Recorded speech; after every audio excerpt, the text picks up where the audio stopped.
May the Force be with you. Part 3 on this episode of Pushback. Go,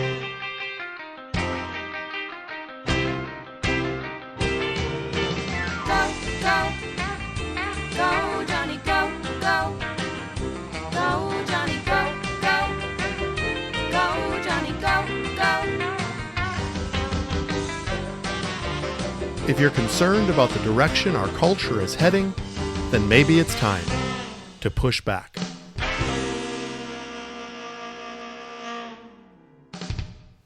Hello, everyone, and welcome again to another episode of Pushback. I'm Dr. Jonny, and I've been coming to you every week with culturally relevant topics, the things that really drive us as a culture and as a Christian culture, and the role that we play as Christians in the culture. This is a third part of a series entitled May the Force Be With You. It's not the Force from the Star Wars world. It is a Wilberforce. And it's such an important person historically, but also I believe that his life and the legacy that he led is timeless and so important for us to lean into and to gather. It's always humbling and maybe even a little concerning when you are releasing something so personally important to you, because you're never sure whether the audience is going to think it's as important as you do. So I'm asking you, just because of our time together, that you would just lean into this topic again today, because I believe it is rich and full. In fact, the topic today, I believe, is actually one of the most surprising thing that I learned about William Wilberforce, and how his life and what his impact was on the culture of the times, how that directly relates to where we are living today. I've said a couple times that it's eerily similar to, even though we are hundreds of years later, to what he was experiencing, to what we are experiencing today. Just a quick word about vaccines. They have been going strong, and I would like to report that they're working. They're opening it up to ages 12 to 16 soon. I believe probably within this week. We will see that restrictions lifted from an age standpoint. We're also seeing in Minnesota on May 28th, I think there are going to be some serious changes to some of the gathering restrictions, which will be great. Those will be opening up. And I heard that July 1st is the end of the mask mandate. Most Republicans in the state of Minnesota are, excuse the expression, pushing back, thinking that things need to be opening up even faster than what they are. But all of this is signaling that maybe we're to the finish line-ish of what we are going through. And at least there's hope. Things seem to be shifting, and I'm encouraged by what we are seeing. Certainly not out of the water yet, but I am encouraged. So in part 1, 2 weeks ago, I began this series called May the Force Be With You, examining the life and times of William Wilberforce. He was referred to by many as the greatest reformer in history. And yet, I'm not so sure how many people know very much about him. He's been accused of saving the soul of the nation. He was an incredibly influential, important man in the abolition of the slave trade. And if you haven't seen the movie Amazing Grace, I maybe haven't mentioned that in the last couple episodes, I would encourage you to get it, to watch it with your family. It's inspiring, it's important. And it really was what spurred me on into this journey that I'm on right now. And as with the last couple of weeks, I get emotional with this topic because I believe that it's so critical to where we're living today. And I believe the life of William Wilberforce maybe even was a prophetic announcement of a pathway, a way to influence society in one lifetime. And that's my heart. That's the heart of this podcast. I wouldn't be doing it if I didn't feel like we could actually create some kind of real impact in our region, in our states, in our nation, and across the world. I really believe that. That's not just some trite speaking point that I want to make. This is what I feel passionately about. And I just want you, my listener, to feel the same passion. I think it's so important. So we introduced him and a an article by Gracie Olmsted that was written in 2018 from the Gospel Coalition, stating that the world needs more Wilberforces. And it's been sort of a life-changing article that I've read that's inspired me, that caused me to weep, that caused me to rise up and start this series, as well as the trajectory of my life and things that we're pointing towards. So last week, I started talking about the man William Wilberforce himself, and what it may, quote unquote, require of us to stand in that position of reformation. It's not for the weak-hearted, certainly. And I made the main point last week that in order to reform, you need to be reformed. And that was the testimony of William Wilberforce, was a radical transformation with the face of God. And it changed everything about him, and it changed what he was called to and carried to. And called to was also something I emphasized last week. Anything that we do, any exploit that we do for his kingdom, whether small or great, it requires a calling. It requires his voice activating us. Otherwise, we do it on our own strength. And anybody who's listening knows that when we do things on our own strength, it usually doesn't bear nearly as much fruit. He was a man who was surrounded and he was supported. He was likable and he was influential. He was persistent and he was patient. And these were key considerations, key character qualities or traits that was needed to carry something so profound in nature. Well, in part 3 today, I want to talk really more about strategy. I promised you last week that I would, because I believe that his life was a strategic platform for us to follow, and he had some key points. I'm using as a reference, and will quote many times during this podcast and others, from the book entitled William Wilberforce, A Hero for Humanity by Kevin Belmont. It was a well-written biography of the life of William Wilberforce. And what I'm going to talk about today is actually something that surprised me. I didn't know this about him. It was maybe touched on very briefly in the movie, but he went into great detail in the book because it was such a significant historical piece in who William Wilberforce was and what he ended up accomplishing. We mentioned before, and I'll say it again, and you'll hear this 100 times on my podcast, that you can't legislate morality. In his book, William Wilberforce, I quote William Wilberforce saying, "Politics should not," he believed, "shape the culture. The culture should shape politics." Maybe now you understand why I'm so connected to this man, because you've heard me say this many times, that we go to set and shape the culture. It's our responsibility as ambassadors of heaven to actually be the culture setters, the apostolic environment that is supposed to be released on this earth.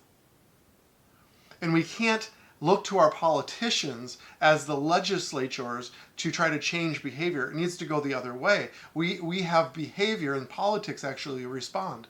And believe me, they're watching behavior closely. They are poll junkies, because they want to know the hearts of the people, because they often pivot, whether right or wrong, they pivot towards the electorate. And it's frustrating, but it also should be somewhat encouraging, because we as the electorate then have power. This is the way democracy is supposed to work. But we can't legislate morality. I'm quoting Gracie Olmsted again in her article that I shared a couple weeks ago. I'm going to repeat this again because I believe this really serves as the outline or the platform or the introduction to what I want to talk about today. She writes, "It's important to note that, faced with the passivity or antagonism of the powerful and influential, Wilberforce and his allies didn't content themselves with advancing a political agenda. They focused on the cultural, social, and ideological mores that allowed slavery to exist in the first place." It's so critical. Indeed, the abolitionists turned themselves passionately and primarily to public awareness, cultural causes, and grassroots campaigns. She goes on to write, "Before Wilberforce ever petitioned Parliament for the abolition of the slave trade, his compatriots had begun working on the hearts and minds of the British people. They knew this was where the battle must begin. This is where they knew the battle must begin. My friends, this is the beginning of the strategy, and it's a surprising strategy because it had nothing to do with slavery per se. It had to do with the hearts and the minds of the people and the culture that would have allowed slavery to take place in the first place. Wilberforce realized that attempts at political reform without changing the hearts and minds of people at the same time were futile. I feel like over the last 50 years, as we've been seeing this abortion issue, what I call the greatest civil rights issue of our generation, I see futility. I often see that. And so could it be possible that we're trying to enact political reform, we're trying to touch this from a political standpoint when it's not the politicians, it's not legislation that's going to change. It needs to be the hearts of the people that will change, which will change politicians, which will change legislation. Wilberforce knew it 250 years ago. He understood it. He knew that this was key. And I didn't realize that too much about his life. But it wrote in the book, Wilberforce had undergone his great change. We talked last week about his great change is what he called it. The overwhelming experience of his Heavenly Father and the change that it created within his heart. And with it, his motivation to abolish slavery returned. He wrote, God Almighty has placed before me two great objects: the suppression of the slave trade and the reformation of manners, that is, morals. Kind of blew me away. I'm like, really? You think about slave trade, and he put these on equal platform as manners and morality? It says from that time forward, he would pursue these objects with remarkable determination. I feel like that's kind of the understatement of the year. The reformation of morals. They said he was one of the greatest reformers in history because of his work on the slave trade. But my friends, there were two great objects that were placed before him by the Almighty God, that he held, one in each hand. And the reformation of morals, the second of Wilberforce's two great objects, they wrote, is not as well remembered as the first, the abolition of the slave trade. But the latter would have been impossible without the former. That's what they wrote in this book. The latter would not have been possible without the former. Really? It's almost hard to believe. But my friends, this is strategy. This is strategy. It goes on to write, many wondered how Britain's opinion could be totally changed within one generation. That's been my question. That's what's driven me ever since I watched the movie and read the book. It drives me. How can I change the opinion of a nation in my lifetime? That's the question. So I'm sorry. Many wondered how Britain's opinion could be totally changed within one generation. A major reason why legislated end to the slave trade was possible was the flowering of Wilberforce's second great object, the reformation of morals. The reformation of morals. Wilberforce once again saw that it would be futile to pursue something as important as changing the hearts and minds of the people without their hearts and minds being changed from the inside. And so he actually became driven, even before he pursued the slave trade issue, to implement and bring to the importance and to light the importance of morals, of manners, of the way that we speak to each other and care for each other. The issue of profaneness. He actually went around and started with Parliament, which I love. And he went to Parliament with this petition, a petition for people to sign a behavioral compact. And believe it or not, he actually didn't start with Parliament. He went straight to the king. I love this guy. He went straight to the king and said, I believe there needs to be a moral reformation in our country, and they need the supreme leader, the ruler, the king of our nation, to sign on to it first. And he did. He did. This man had such influence that he could go to the king himself with a sheet of paper and say, please sign this. And he did. And then the parliamentary representatives did as well. I love this quote from the book. He said he sought to make goodness fashionable among the leadership class. Oh, I want to post that on my refrigerator and across my forehead and the dashboard of my car. To make goodness fashionable among the leadership class. He knew it had to start with the ones who were leading the ones that the people were looking to. He then pivoted and turned this very heart, this very nature, towards society and culture itself. Wilberforce and his fellow reformers were salt and light in their generation, I quote, setting on foot an incredible array of charitable initiatives. Their collective legacy turned around a society and a culture. That's like a huge sentence. Their collective legacy turned around a society and a culture. My friends, it's possible. It's not only possible, it's already happened.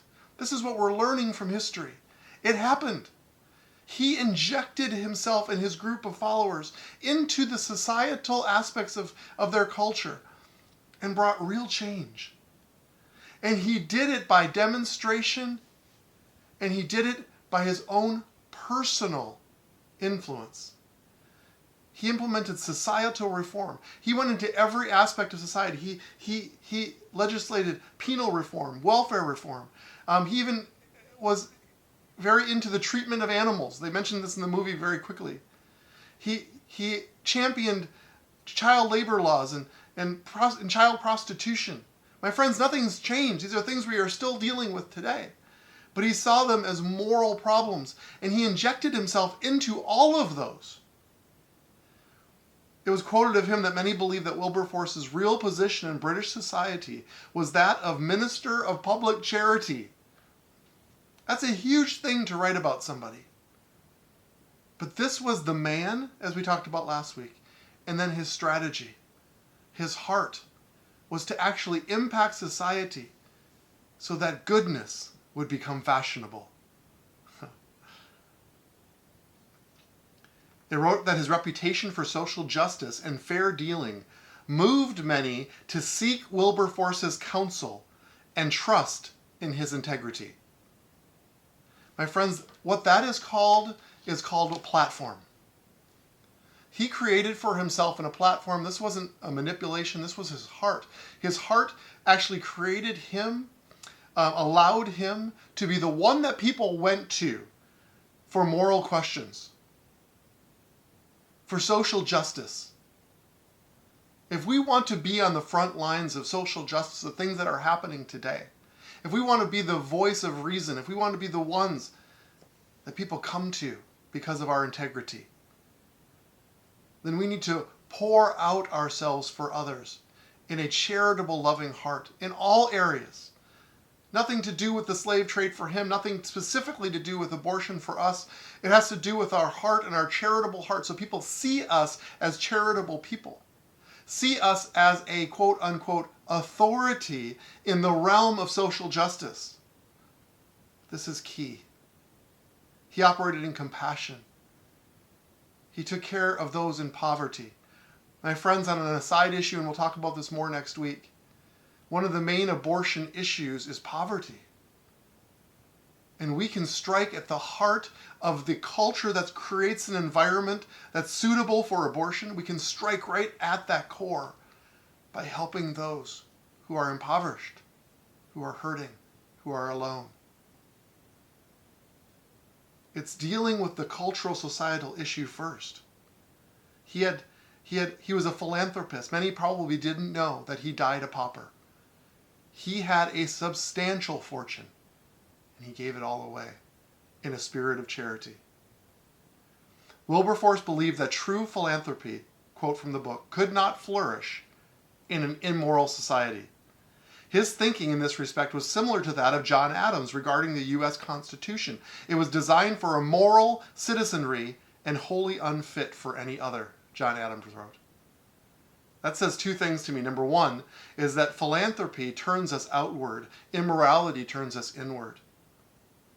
When we talk about taking care of our fellow man, the government has had to overreach and our budget has exploded. And it could be, we shake our fists and say, you're overreaching. It could be the result of immorality. Because there's more than enough money to take care of our fellow citizens. And number two, it's probably why our Constitution is under attack. Because John Adams says that it was designed for a moral citizenry and wholly unfit for any other. Could that be why our Constitution is under attack? Is it a square peg in a round hole? I hope not. He dabbled in education reform. I don't have time to go into all of these things, but he didn't feel like he wanted to impose his Christian views, but he wanted to give every child the history of what their country was raised on and a choice.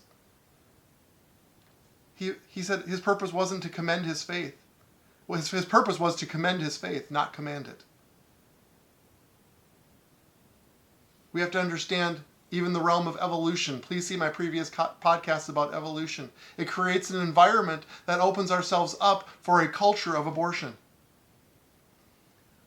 And William Wilberforce was immovable in regards to church reform. He had a strong distaste for clerical apathy, he called it. My friends, the church should be on the front line. Where are our leaders? Where are our pastors in these societal roles? The church has gone through awakenings and reformations, reforming. And my friends, when Reformation hit the church, it also happened outside the church. Reformation wasn't just for the church, it was for the world.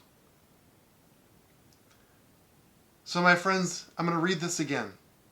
They focused on the cultural, societal, and ideological mores that allowed slavery, or in our case, abortion, to exist in the first place.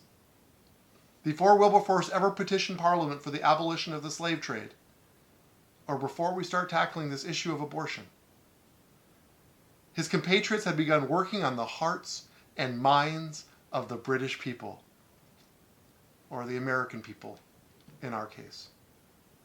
They knew this was where the battle must begin. So you might be listening to these, and I hope that you're inspired, but you say, what do I do? I care about abortion. What do I do? Well, number one, in order to reform, you need to be reformed. Find that place of the Father's heart and his voice, and he will tell you what to do. Number two, love in any way you can. There is no law against love.